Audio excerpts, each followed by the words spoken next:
Perhatikan bagaimana akumulasi pekerjaan seorang ibu yang sangat serius menghasilkan rezeki bukan hanya untuk dirinya, untuk anaknya, cucunya, cicitnya, dan berganti generasi sampai kita sekarang.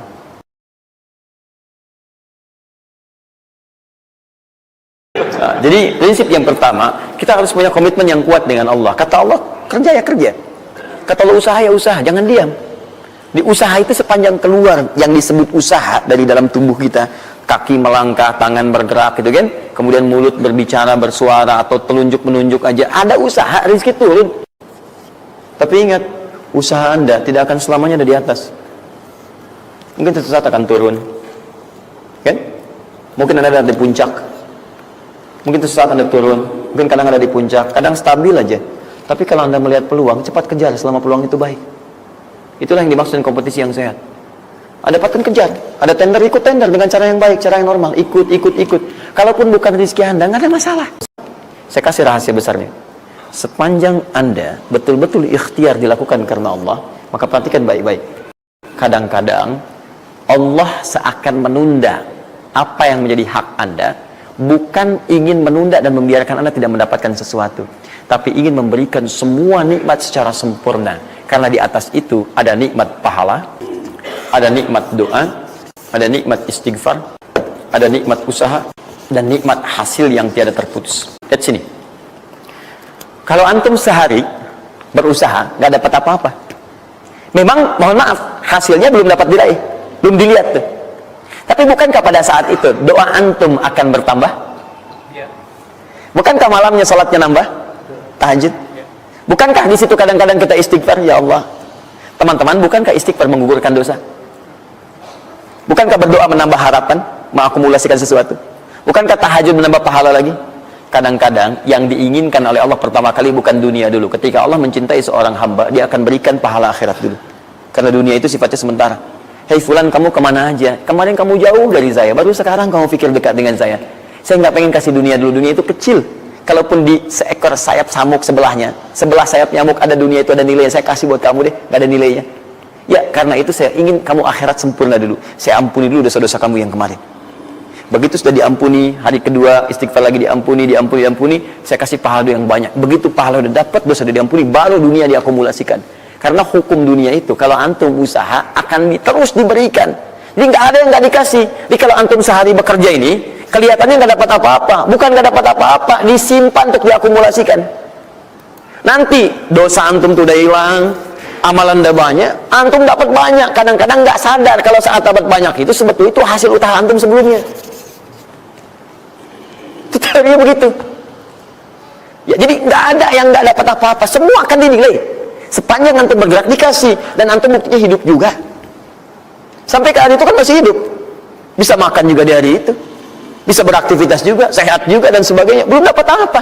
Makanya kata Nabi, yang hari itu ada makanan, dia orang kaya sebetulnya. Kalau besok masih ada lagi, kaya banget. Antum sampai sebulan masih ada cadangan. Kenapa kita mesti berkeluh kesah? Dan belum tentu hidup juga sampai besok. Yang tuh mau ngumpulin apa? Nah, maka prinsip yang terbaik adalah ketika antum berikhtiar, ikhtiar usaha yang maksimal. Tapi jangan khawatir kalau antum kerja sehari nggak dapat, 2 hari belum ada usaha. Jangan khawatir teman-teman sekalian. Rumus yang mengatakan semua ketika badan bergerak maka rezeki dituliskan untuk keluar. Tapi kadang-kadang ada yang Allah inginkan lebih besar dari apa yang Anda harapkan. Apa yang Allah harapkan ikutkan ke situ, maka Anda akan mendapatkan akumulasi bagiannya. Itu yang dilakukan oleh Sayyidah Hajar. Begitu beliau kemudian naik ke Marwah, nggak dapat, naik ke Safa, nggak dapat. Apa pernah tertuliskan dalam riwayat sedikit aja Sayyidah Hajar mengeluh? Tunjukkan kepada saya kitab mana yang pernah menunjukkan riwayat ketika bolak-balik itu kemudian Sayyidah Hajar berkata, ya Allah, saya kan istri Nabi, saya kesini memenuhi perintahmu, ya Allah, ini udah capek, kenapa belum turun juga? Pernah nggak? Kedua, ketiga, keempat, kelima, sampai ke yang ketujuh. Begitu sampai di Marwah, baru kemudian diakumulasikanlah itu. Apa yang terjadi? Ibunya yang usaha bolak-balik. Akhirnya keluar dari mana? Anaknya, kakinya kemudian menghentak lagi. Tiba-tiba keluar air dari situ. Pertanyaan saya, ibu yang lebih tahu di belakang. Kan kalau anak itu sedang haus, pasti tangan kakinya bergerak kan? Kenapa saat pertama disimpan bergerak, airnya keluar? Sudah 7 kali bolak-balik, baru air keluar. Silakan lihat riwayatnya. Pada hentakan itu, ketika 7 kali ibunya bolak-balik, malaikat mengepakkan sayapnya.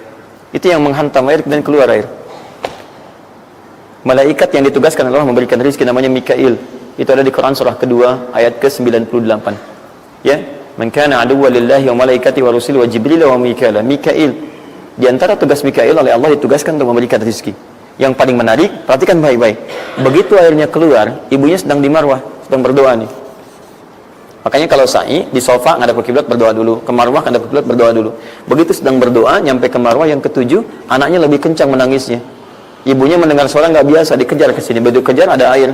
Apa kata ibunya? Lihat kalimatnya. Zam, zam, zam, zam. Ibunya tidak mengatakan ijma, tapi zam, zam, zam, zam. Zam itu artinya kumpul jangan berhenti, kumpul jangan berhenti, kumpul jangan berhenti. Sampai sekarang air itu tidak pernah berhenti. Perhatikan bagaimana akumulasi pekerjaan seorang ibu yang sangat serius menghasilkan rezeki bukan hanya untuk dirinya, untuk anaknya, cucunya, cicitnya, dan berganti generasi sampai kita sekarang. Kita aja ke zaman Nabi Muhammad, itu teman-teman sudah lewat 15 abad. Nabi Muhammad ke Nabi Ismail 29 generasi. Satu generasi bisa ribuan tahun. Nabi Muhammad ke Nabi Musa aja 2000 tahun, ke Nabi Isa 600 tahun. Sekarang ke Nabi Ismail 29 generasi. Muhammad bin Abdullah bin Abdul Muttalib bin Hashim bin Abdul Manaf bin Qusay bin Murrah bin Kilab bin Ka'ab bin Ghalib bin Fihir bin Malik bin Nadar bin Kinana bin Khuzaimah bin Mudrikah bin Ilyas AS bin Nizar bin Mudar bin Ma'ad bin Addan bin Adi bin Adri, ya, bin Muqawwam bin Nahur bin Tari bin Ya'rub bin Yasub bin Nabit bin Ismail AS. 29 generasi. Yang bisa mengulang 29 ini saya bebaskan paspornya untuk menghafal Quran di pekan depan. Silakan. Boleh, silakan. Tapi kalau salah satu tambah satu ayat. Jelas?